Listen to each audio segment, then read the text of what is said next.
अहंकार से दूर रहे हम, नई नशे में चूर रहे हम, कभी नहीं मगरूर रहे हम, सेवा दया भरपूर रहे हम, खुश होकर हम खुशियाँ बांटे, खुशियों में खुशियाँ बांटे।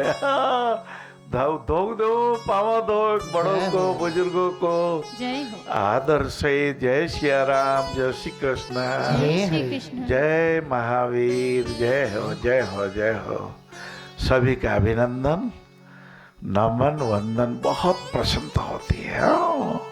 ये जीवन अपने परम आनंद की तृप्ति के लिए महाराज अपने देह देवालय इस अन्नमय कोश में, इस प्राणमय कोश में, श्वासमय कोश में, इस मनोमय कोश में और आनंदमय कोश, विज्ञानमय कोश में सब खजाना हरे हरे छिपा हुआ है। शिवजी भगवान ने पार्वती जी के यही तो प्रश्न थे। हाँ, पार्वती जी ने पूछा, महाराज तनाव क्यों है, ये दुख क्यों है, ये चिंताएं क्यों लगती है? और शिवजी भगवान ने जो कथा सुनाई, हाँ वो कथा, जी गुरुदेव, वही कथा, सुखासन की कथा, सुखमय कथा, हरे हरे प्रसन्न करने वाली कथा। महाराज पार्वती जी माता की कृपा से ही छत्रपति शिवाजी ने रायगढ़ के किले को जीत लिया जीत लिया था। तानाजी सिंह गया, गढ़ आया पर सिंह चला गया। ऐसे हिमाचल की पुत्री, मैना जी की पुत्री सीता माता, जिन्होंने तपस्या की, शंकर भगवान ही मुझे पति रूप में प्राप्त हो। और महाराज कितनी रामचरितमानस के हुलसी के बेटे गोस्वामी तुलसीदास जी महाराज ने बालकांड में बड़ी कथा लिखी है। हाँ, वो आए, सप्त ऋषि भी पधारे परीक्षा लेने के लिए। अरे बिटिया बालिका, तुम उनके लिए तपस्या कर रहे हो, हाँ, जिनके माथे पर चंद्रमा, माथे पर गंगा, भवानी शंकरो वंदे श्रद्धा विश्वास रूपिणम। अरे आप कहो तो हम आपके लिए विष्णु भगवान को कहे, आपको वर रूप में विष्णु भगवान प्राप्त हो।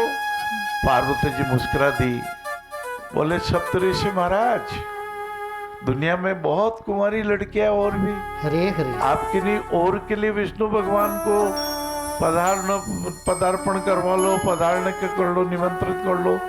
बारे तो लगन लागेगी, हरे हरे 12 वर्ष तो शंकर भगवान ही वही, कैलाशपति भूले मती, देवों के देव महादेव ही मेरे पति होंगे। हरे हरे ऐसे पार्वती माता जी को नमन करते हुए जब कारुण्य भाव, वो कहते हैं भावना है, कारुण्य भाव, करुणा की भावना है। आपने सुना होगा ना, नरोत्तम कवि जी ने एक ही कविता लिखी थी, एक ही कविता, उससे नरोत्तम कवि कविराज में प्रसिद्ध हो गए।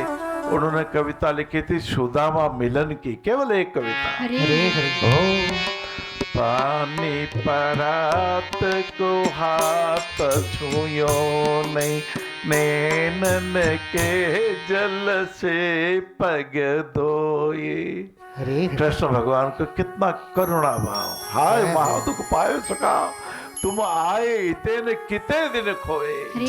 हे मेरे सुदामा, पहले ही पधार जाते हैं। अरे आपके पैरों में कांटे गड़ रहे हैं, अरे आपके हाथ खुरद रहे हैं, अरे आपका चेहरा मलिन है, अरे आपके कपड़े फटे हुए हैं।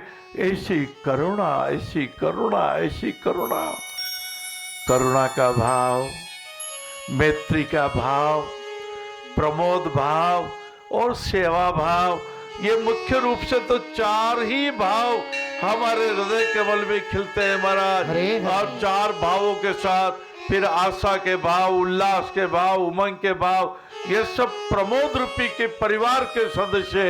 वैसे ही करुणा भाव से ही आपकी अपनी नारायण सेवा प्रारंभ हुई और आज स्वाध्याय करा था भाइयों बहनों माताओं, जी गुरु। तो जटायु जी ने साधारण जटायु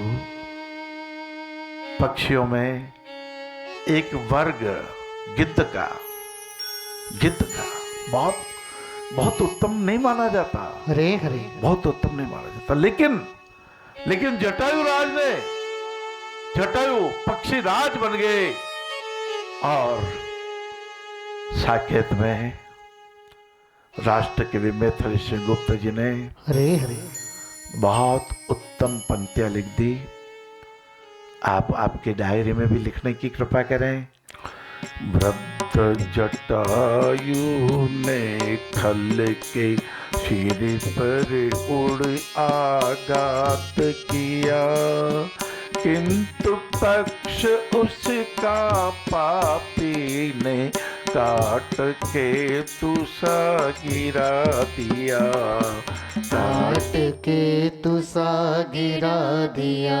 अंधेरे की लड़ाई उजाले से हो रही है। राजा दशरथ से जटायु ने मित्रता खूब निभाई थी, माँ सीता की रक्षा खातिर अपनी जान गवाई थी। उजाले का प्रतिनिधि जटायु, हरे हरे अंधेरे का प्रतिनिधि जिसकी सोने की लंका थी, पूरी नगरी सोने की, पूरा राष्ट्र सोने का। लेकिन जब राम भगवान की स्थिर लगे, मंदोदरी रो रही है। हरे हरे सारा अभिमान नष्ट हो गया। अंधेरे का प्रतीक रावण, अभिमान का प्रतीक रावण। ये अंधेरा नहीं चाहिए, हमें जटायु जैसा उजाला चाहिए।